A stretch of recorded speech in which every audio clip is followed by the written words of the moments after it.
सकते हैं, जो कि एक सेक्सुअली ट्रांसमिटेड डिज़ीज़ है। इसके अंदर बेसिकली नर्व्स के अंदर से पस आती है, पुरुलेंट डिस्चार्ज आता है आफ्टर सेक्सुअल कॉन्टैक्ट।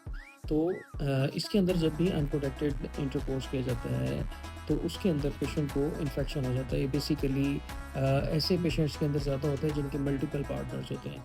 तो एक ऐसी बीमारी है जिसके अंदर बहुत ज़्यादा चांस होते हैं कि एक से दूसरे के अंदर ट्रांसफ़र हो सकती है। जब भी ऐसा केस आता है तो उसको खुद भी ट्रीट करना चाहिए और पार्टनर को भी ट्रीट, ताकि इस इन्फेक्शन को जड़ से ख़त्म कर दिया जाए। को ट्रीट नहीं करेंगे तो फिर अल्टीमेटली पेशाब की नाली की बहुत ज़्यादा सोज़िश होना स्टार्ट हो जाएगी, और ये सोज़िश इतनी ज़्यादा हो जाएगी कि उसकी तंगी भी हो सकती है, जिसे स्ट्रक्चर यूरेथ्रा बोलते हैं। इस बीमारी की वजह से जो स्ट्रक्चर यूरेथ्रा बनता है वो बेसिकली एंटीरियर यूरेथ्रा में होता है, पेनाइल यूरेथ्रा में होता है, और मल्टीपल जगहों से स्ट्रक्चर बन सकता है।